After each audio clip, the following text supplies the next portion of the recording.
नमस्कार, मैं हूं प्रवीण और आप देख रहे हैं अपना सबसे विश्वसनीय चैनल इंडिया टाइम 24 न्यूज। हमारी आज की ये पूरी रिपोर्ट द्वारका में स्थित कारगिल अपार्टमेंट से जुड़ी है। कारगिल अपार्टमेंट में 2 RWAs चल रही हैं। एक वो है जो शहीदों के परिवार से जुड़ी है, जिससे लगभग 70 परिवार जुड़े हुए हैं, और एक वो RWA है जो वहां रह रहे अन्य रेजिडेंट्स ने बनाई है। खबर यह है कि सोसाइटी में वर्षों से चली आ रही दुकानों को एमसीडी ने पल भर में गिरा दिया।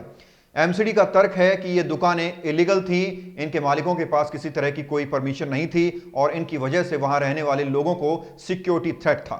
नतीजन निगम ने कानूनी रूप से इन्हें हटाया है, लेकिन दुकानदारों और सोसाइटी में रहने वाले कुछ लोगों का आरोप है कि बिना किसी नोटिस के एमसीडी ने दुकानों को तोड़ दिया। इस कोरोना काल में दुकानदारों को बेरोजगार करना और शहीदों के परिवार को परेशान करना बीजेपी की एक साजिश है, ऐसा कुछ लोगों का आरोप है। वर्ष 2002 में तत्कालीन प्रधानमंत्री अटल बिहारी वाजपेयी की सरकार ने कारगिल युद्ध में शहीद हुए जवानों के परिवारों को इस सोसाइटी में कुछ फ्लैट्स अलॉट किए थे। उसी वक्त सोसाइटी में कुछ दुकानदारों ने शहीदों के परिवार की सहूलियत के लिए सब्जी, फल और दूध की दुकानें लगाई थी, ताकि शहीदों के परिवारों को किचन के सामान के लिए दूर न जाना पड़े। तब से लेकर आज तक ये दुकानें यूं ही चली आ रही थी, लेकिन अब अचानक एमसीडी ने इन दुकानों को तोड़ दिया है। तर्क ये दिया है कि ये दुकानें अवैध रूप से चल रही थी। क्षेत्र के विधायक गुलाब सिंह और शहीदों के परिवार वाली जो RWA है, वो इस पूरे मामले को लेकर बीजेपी शासित एमसीडी पर गंभीर आरोप लगा रही है। RWA की जनरल सेक्रेटरी शालिनी ने कहा है कि निगम जानबूझकर शहीदों के परिवार का अपमान कर रहा है, बिना नोटिस के दुकानों को गिराया गया है। देखिए, मेरा भारतीय जनता पार्टी के नगर निगम से सिर्फ ये पूछना है कि आपने जो दुकानें हमें तोड़ी हैं उसकी हमें एक रिटन कंप्लेंट दिखा दें और हमें एक डिमोलिशन नोटिस दिखा दें कि आपने किस बना पे हमारी दुकानों को तोड़ा है। क्योंकि ये दुकानें 2005 में जब हमें सोसाइटी श्री अटल बिहारी वाजपेयी जी के हाथों द्वारा हमें दी गई थी, जो कि खुद मतलब काफ़ी उन्होंने अच्छे से सोसाइटी को बसाया था, तो आज किस कारण से आपने बिना नोटिस बिना कारण इन दुकानों को उजाड़ दिया, जिससे इतने सारे परिवारों में राशन पानी जा रहा था। यहाँ पे बहुत सारे बूढ़े पेरेंट्स रहते हैं, लेडीज़ रहती हैं अकेले, तो उनको आज इतनी दिक्कत हो रही है सामानों की। ये वही लोग हैं जो यहाँ पे बीजेपी के नाम पे गुंडागर्दी करते हैं, जो यहाँ पे दादागिरी करते हैं, हम लोगों को परेशान करते हैं।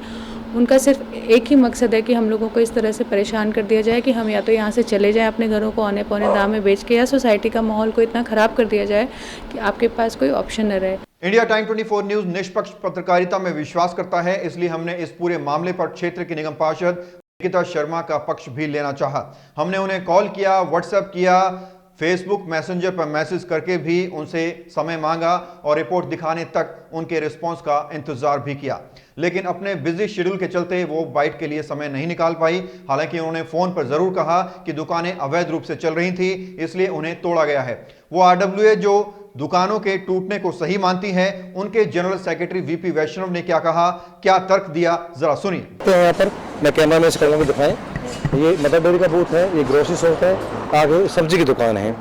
ये जो है यहाँ पर 3 दुकानें बनी हुई हैं जो कि इलीगल हैं। ये यहाँ पर गेट पूरा टूटा हुआ है, चोरियाँ होती हैं, लोग यहाँ से आते हैं जाते हैं। इस वजह से ये ऑब्जेक्शन था कि हम सिक्योरिटी से कंप्रोमाइज नहीं कर सकते। हमारे सामने श्री आवास है, यहाँ पर 2000 फ्लैट हैं, 100-200 दुकानें थी, सारी दुकानें हटवा दी गई हैं। किसी को कोई समस्या नहीं है, बिकॉज हमें हमारी सेफ्टी सिक्योरिटी चाहिए। सो जो इससे करीब 30,000 की अप्रोक्सीमेटली रेंट आता था, जो इस RWA को जाता था, छोटी RWA है, वो इनका बंद हो गया। हमने कहा कि भाई यहाँ पे सेफ्टी सिक्योरिटी कंसर्न मैन है, ये देखो क्या हो रहा है, दुनिया आ रही है, दुनिया जा रही है, हमें दुकान नहीं चाहिए। हमारे 50 गज पे 100 गज पे सब चीज़ यहाँ पर अवेलेबल है, सब चीज़ मौजूद है। सवाल यह भी है कि दुकानें तो दशकों से चली आ रही थी, तो एमसीडी ने कोरोना काल में अचानक उन्हें तोड़ने का फैसला क्यों लिया? पश्चिमी दिल्ली के पूर्व सांसद महाबल मिश्रा ने इस पूरे मामले को शहीदों के परिवार की परेशानियों से जोड़ा है। इस पूरे मामले को लेकर उन्होंने बीजेपी पर निशाना साधा है। मैं पूर्व सांसद महाबल मिश्रा बोल रहा हूं। आदरणीय प्रधानमंत्री जी, मैं आपसे आग्रह करता हूं कि पूर्व प्रधानमंत्री श्री अटल बिहारी वाजपेयी द्वारा द्वारका में कारगिल युद्ध में जो शहीद हुए थे, उनके परिवार के पुनर्वास के लिए एक सोसाइटी बनाई गई थी। आज उस सोसाइटी में यहाँ के नगर निगम ने काफी तोड़फोड़ किया है।